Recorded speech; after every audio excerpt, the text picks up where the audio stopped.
39장입니다. 창세기 39장 2절에서 3절 말씀까지인데요. 짧은 두 절 우리 큰 목소리로 합독하시겠습니다. 다 같이 보십니다. 시작. 여호와께서 요셉과 함께 하심으로 그가 형통한 자가 되어 그의 주인 애굽 사람의 집에 있으니 그의 주인이 여호와께서 그와 함께 하심을 보며 또 여호와께서 그의 범사에 형통하게 하심을 보았더라. 아멘. 오늘은 형통한 삶이란 무엇인가 우리 같이 나누길 원합니다. 제임스 파크라는 사람이 이런 말을 했습니다. 모든 불안은 궁극적으로 의지할 가치가 없는 것을 의지하는 데서 온다. 이런 말을 했어요. 현대 질병 가운데에 대표적으로 고혈압, 위장병, 그리고 성인병들의 70%가 그 이상이 불안과 걱정에서 시작된다라고 말합니다. 이거는 제 생각이 아니라 의학적 통계를 말씀드리는 겁니다. 불안과 걱정을 통해서 스트레스를 받고 이 현대 질병들, 고혈압이 시작되고 위장병이 시작되고 성인병들이 우리에게 찾아온다라고 합니다. 우리가 살아가며 무가치한 것들만 의지하면은 돌아오는 것이 바로 이런 걱정과 근심이에요. 그런데 디모데후서 1장 7절 말씀을 보면은 바울이 이런 말씀을 합니다. 하나님이 우리에게 주신 것은 두려워하는 마음이 아니요 오직 능력과 사랑과 절제하는 마음이니. 우리가 예수 안에서 살아갈 때에 하나님께서 우리에게 주시는 것은 절대 두려워하거나 근심하는 마음이 아니라는 것을 여러분 기억하시기 바랍니다. 우리 주님의 교회 성도님들은 비즈니스를 의지하지 마세요. 물질을 의지하지 마시고 오직 하나님만을 의지하며 그 안에서 굳건히 살아가신 우리 모든 성도님들 되시기 바랍니다. 하나님께서 예수 안에 살아가는 우리 성도들에게 영원토록 가장 확실한 약속을 하나 주셨는데 그 약속이 무엇이냐? 바로 하나님이 우리와 함께 하신다라는 것입니다. 이 약속은 구약시대나 초대교회나 지금 우리에게 동일하게 하나님께서 그의 자녀들에게 주시는 약속입니다. 이사야서 41장 10절 말씀을 보시면은 두려워하지 말라 내가 너와 함께 함이라 놀라지 말라 나는 내 하나님이 됨이라 내가 너를 굳세게 하리라 참으로 너를 도와주리라 참으로 나의 의로운 오른손으로 너를 붙들리라. 이스라엘 백성에게 이 약속을 주십니다. 이 세상을 살아가면서 어떠한 환경이든 간에 두려워하지 말라. 왜냐? 내가 너와 함께 하리라. 하나님께서 우리와 함께 하신다라는 그 약속을 우리에게 주시기에 여러분 우리는 두려워할 필요가 없습니다. 그리고 예수님께서 승천하시기 전에 약속하신 또 말씀이 있어요. 마태복음 28장 20절에 볼지어다 내가 세상 끝날까지 너희와 항상 함께 있으리라 하시니라. 여러분 제가 이 말씀들을 다 이렇게 드려도 막상 문을 나가시면은 아휴 어떻게 하냐 근심과 걱정이 우리를 찾아오고 우리는 그것만 바라보며 하루하루를 살아갈 때가 많습니다. 아무리 힘들고 어려워도 여러분 변함없이 나와 동행하시며 나를 붙잡으시는 그분이 계시다는 것을 여러분 기억하시기 바랍니다. 오늘 말씀에 등장하는 요셉을 보시면요 너무나도 억울한 삶을 살았던 사람입니다. 근심과 걱정, 여러분의 그 근심과 걱정과 비교가 안 되는 그런 어린 시절을 겪었어요. 제가 이 설교를 오늘 동일하게 중고등부 학생들과 나눴습니다. 그리고 이렇게 얘기했습니다. 여기 누가 17살이에요? 승희가 손을 들더라고요. 승희 네 나이 때 니네 오빠가 너를 팔았다고 생각해봐. 그러니까 확 놀래더라고요. 요셉은 19번째 아들이었습니다. 그리고 10명의 형들이 계획해서 요셉을 잡고 그리고 요셉을 팔아 넘깁니다. 바로 이러한 억울하게 이해가 안 되는 그 상황 가운데 요셉이 10대를 보내고 20대에 노예 생활을 하고 억울하게 감옥 생활을 하는 것이 바로 요셉의 삶이었어요. 사실 우리가 결말을 알아서 그래 요셉이 그렇게 살다가 총리가 됐으니까 요셉은 그래 형통한 삶을 살았어. 복받은 삶이야. 이렇게 말할 수 있지만 여러분 그 상황 가운데에 여러분들 무엇이라 설명할 수 있겠습니까? 그런데 성경은요 요셉의 삶을 말하면서 어떻게 얘기하냐면은 오늘 본문 말씀에 하나님이 요셉과 함께 하셨고 그리고 요셉은 형통하였다. 형들이 그를 팔아넘겼을 때 하나님은 요셉과 함께 하셨고 그는 형통하였다. 보디발의 밑에서 노예 생활을 할 때에도 그는 형통하였다. 요셉이 억울하게 감옥에 갔었을 때에도 하나님이 함께 하셨고 그의 삶은 형통하였다. 성경은 이렇게 기록합니다. 총리가 된 후에는 참 희한하게도 그가 형통하였다라는 그런 기록이 없습니다. 그러나 노예로 팔려갈 때, 감옥에 있을 때 하나님이 함께 하셨고 그가 형통하였다라고 기록합니다. 하나님이 그를 사랑하신다면 안 팔려가게 하는 것이 옳은 것이 아닌가 이렇게 생각할 수 있지만은 노예로 팔려갔을 때 하나님이 그와 함께 하셨다라고 말합니다. 창세기 39장 말씀의 가장 핵심되는 단어가 무엇이냐면은 하나님께서 함께 하셨다라는 것입니다. 하나님이 함께 하시는 삶, 하나님이 요셉과 함께 하셨다. 그 결과가 무엇이냐? 바로 형통한 삶입니다. 오늘 본문 말씀을 다시 한번 보시겠습니다. 여호와께서 요셉과 함께 하심으로 그가 형통한 자가 되어 그의 주인 애굽 사람의 집에 있으니 그의 주인이 여호와께서 그와 함께 하심을 보며 또 여호와께서 그의 범사에 형통하게 하심을 보았더라. 그리고 39장 21절에서 23절을 보시면요, 요셉이 억울하게 감옥에 가게 된 후에 그 모습을 어떻게 기록하냐면은 21절입니다. 여호와께서 요셉과 함께 하시고 그에게 인자를 더하사 간수장에게 은혜를 받게 하심에 간수장이 옥중 죄수를 다 요셉의 손에 맡김으로 그 재반 사물을 요셉이 처리하고 간수장은 그의 손에 맡긴 것을 무엇이든지 살펴보지 아니하였으니 이는 여호와께서 요셉과 함께 하심이라. 여호와께서 그를 범사에 형통하게 하셨더라. 여러분, 하나님께서 함께하는 삶이 바로 형통한 삶입니다.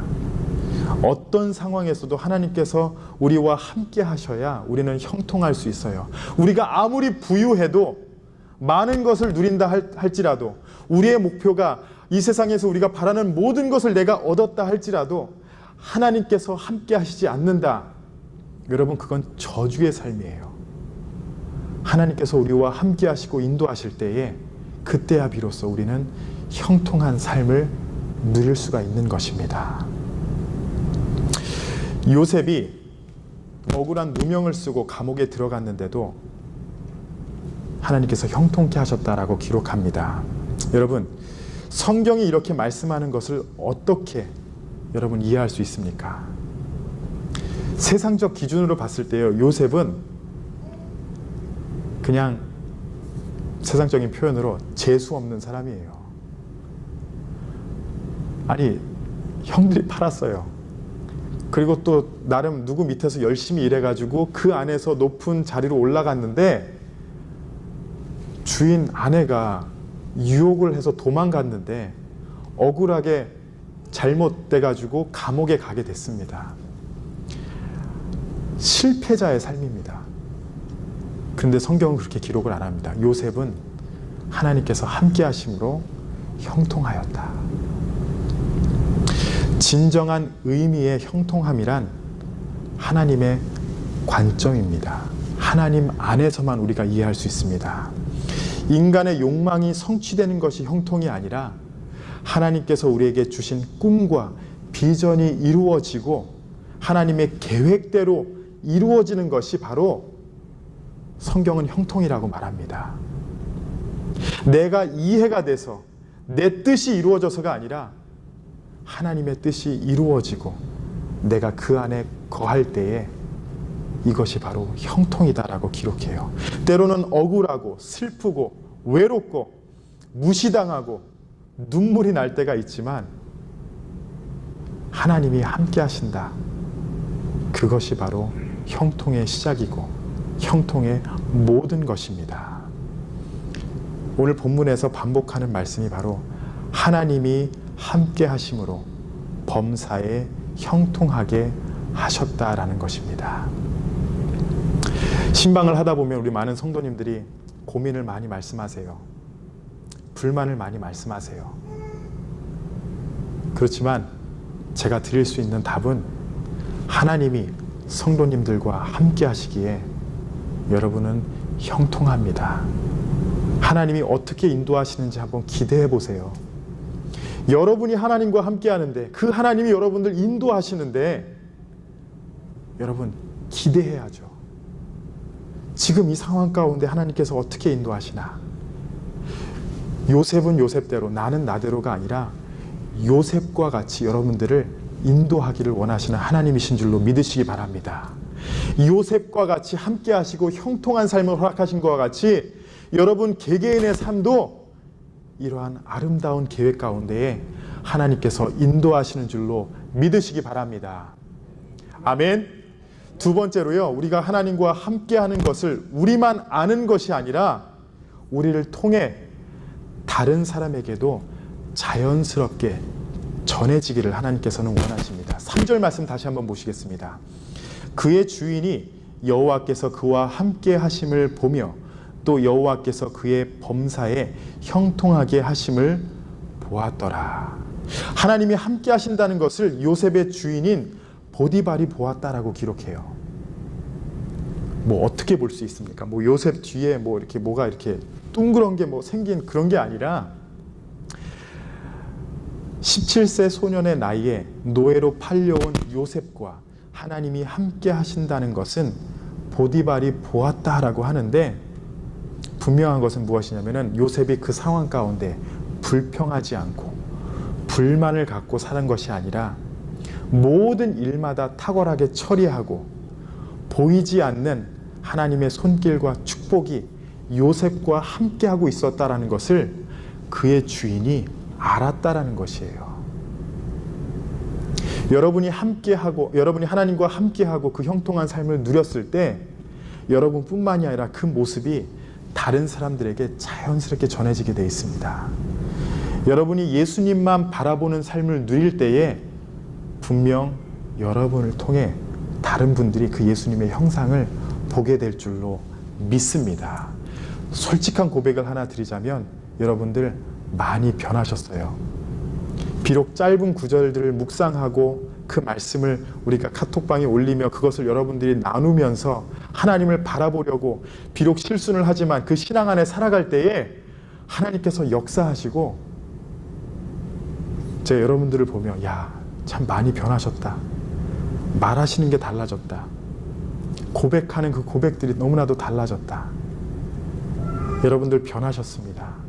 여러분들의 그 삶을 통하여 주위 사람들이 하나님을 바라보게 될 줄로 믿습니다. 여러분들의 이 형통한 삶을 통하여 다른 사람들이 와, 저 사람이 정말 하나님과 함께 하는구나. 이런 요셉과 같은 그런 삶을 누리게 될 줄로 믿습니다. 여러분, 요셉이요, 똑똑할 수도 있어요. 분명히 똑똑했을 것입니다. 그리고 인간적으로 다른 사람보다 탁월한 면이 있었지만 요셉에게 남다른 결정적인 요인은 바로 그의 신앙이었어요. 이 세상에 우리보다 똑똑하고 잘난 사람들 굉장히 많습니다. 그러나 우리가 하나님 앞에서 주님만을 바라보며 살아갈 때에 하나님은 그 모습을 사용하시고 우리가 주님과 함께하는 그 삶을 사용하셔서 많은 영혼들이, 많은 사람들이 하나님 앞으로 나오게 될 줄로 믿습니다. 여호와께서 요셉과 함께 하심으로, 아니에요, 여호와께서 대명이와 함께 하심으로 그가 형통한 자가 되어 여호와께서 여러분 개개인과 함께 하심으로 말미암아 여러분들을 형통하게 하실 줄로 믿습니다. 여러분 제발 한번 이러한 삶을 욕심내 보세요. 다른 것들을 욕심내지 마시고 내가 하나님과 함께 동행하며 그 함께함으로 말미암아 내가 정말 형통이 무엇인가를 한번 누려봐야지. 한번 욕심내 보세요. 욕심내 보세요. 이거는 정말 하나님께서 기뻐하시는 욕심입니다. 그 삶을 누리시기 바랍니다. 요셉이 바로 이 삶을 누렸고 그가 어디에 있던 어느 상황에 있던 형통했다라는 것입니다. 여기서 끝나는 것이 아니라 보디발의 집에 있었던 요셉을 다시 한번 보시면요, 하나님을 사랑하는 그의 태도와 이방인조차도 인정할 수밖에 없는 하나님의 임재를 보고 저 사람은 하나님의 사람이다.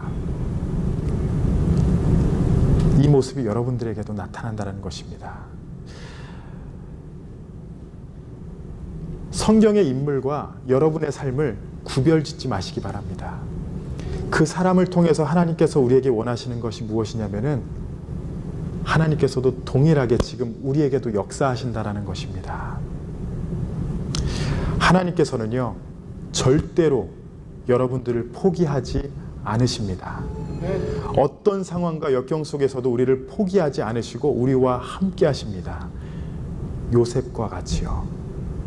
때론 우리를 너무나도 부유하게 만들지 않으시는 이유는 분명 여러분들 부유해지면 교만할 수 있기 때문에 먼저 우리를 준비시켜 주시고 성령 안에서 말씀으로 우리를 훈련시킨 후에 더 물질적으로 우리에게 허락하실 수 있는 그런 상황입니다. 여러분,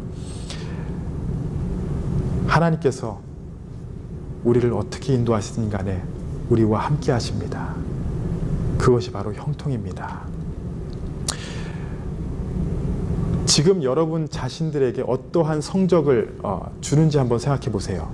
제가 한국에서 학교를 다닐 때에 수우미양가, 여러분 다 그렇게 성적을 받으셨죠? 그렇죠? 그 성적을 받으면은 수는 뭐 몇 점 이상, 우는 몇 점 이상, 뭐 이렇게 다 계산을 할 수 있지만 이 5가지의 성적에 깊은 뜻이 있는 것 아시죠? 수는요, 우수하다, 빼어나다라는 그런 뜻이 있습니다. 그리고 우는 넉넉하다라는 의미가 있다고 해요. 그리고 미는 뭐 아름답다, 좋다 이런 뜻이고, 양은 양호하다, 좋다라는 뜻이에요. 가는 뭐예요? 가능성이 있다예요. 그럼 한마디로 이 5개가 다 괜찮다라는 거예요. 빵점을 맞아도 가능성 있다라고 여기게 해주면서 학생들을 포기하지 않았던 것입니다. 그런데 미 밑으로 맞으면은 집에서 죽어라 혼났던 기억이 납니다. 그래서 절대 수, 우 외에는 다른 성적은 쳐다보지도 말아야 되는, 그런데 여러분 선생님도 학생들을 포기하지 않고 이렇게라도 성적을 주시는데 하나님의 형상대로 우리를 지으신 하나님께서 우리의 어떤 상황에서도 절대 포기하지 않으시고 우리를 붙잡으신다라는 것을 기억하시기 바랍니다. 요셉의 삶, 세상적인 눈으로 봤을 때는 저주받은 삶이요, 실패자의 삶이지만 그의 삶은 형통했습니다. 왜냐? 하나님이 함께 하시기 때문에. 수우미양가, 여러분 어떠한 성적이든 하나님은 우리를 포기하지 않으십니다. 어제 시편 23편의 말씀을 나누는 가운데에 4절 말씀에 이 말씀을 제가 좀 묵상하게 됐습니다. 내가 사망의 음침한 골짜기로 다닐지라도 해를 두려워하지 않을 것은 주께서 나와 함께 하심이라. 주의 지팡이와 막대기가 나를 안위하시나이다. 하나님이 함께하는 삶. 우리 막내가 BBS를 하면서 풍선 때문에 싸웠습니다. 풍선을 너무나도 다른 사람이 먼저 가진 걸 갖고 싶어 해요. 그래서 제가 우리 막내에게 한 얘기가 있어요. 보람아, 그거 할머니가 만들어준 거야. 집에 가서 할머니한테 만들어 달라고 그래. 싫대요. 적어 달래요. 야, 네 할머니가 그걸 다 만들었어. 집에 가서 또 만들어 달라고 그래. 그래도 싫대요. 그때 달라고 하는 거예요. 여러분, 우리의 하나님이 어떠한 하나님인 줄 여러분들 아시고 그 하나님이 나와 함께 하신다. 그럼 자질구리한 거에 우리가 절대 목숨을 걸 수가 없습니다. 왜냐? 그 하나님이 우리의 아버지시기 때문에.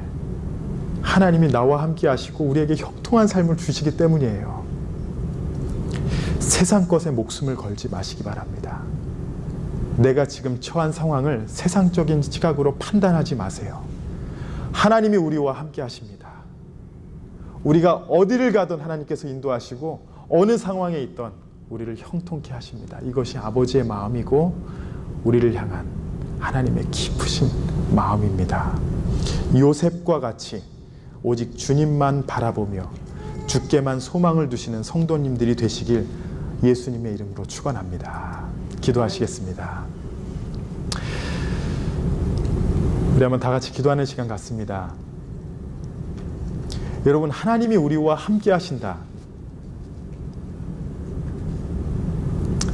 얼마만큼 와닿습니까? 어려운 상황 가운데서는 그게 믿어지지가 않죠. 17세의 요셉은 노예로 팔려갑니다. 억울하게 감옥 생활을 합니다. 그 가운데 성경이 기록하는 것은 여호와께서 요셉과 함께 하심으로 그가 형통한 자가 되어. 하나님과 함께함이 우리의 모든 것입니다. 우리 한번 기도할 때, 하나님, 내가 다른 것, 물질을 구하고 어떤 다른 풍요로움을 구하는 것이 아니라 하나님 나와 함께 하심을 믿습니다. 그 믿음 안에 살 수 있도록 나를 인도하여 주시옵소서. 나의 연약한 믿음을 굳건하게 하여 주시사 오직 하나님만을 바라보며 주와 동행하고 그 안에서 형통한 삶을 누리도록 나를 인도하여 주시옵소서라고 기도하겠습니다. 다 같이 기도하시겠습니다. 하나님,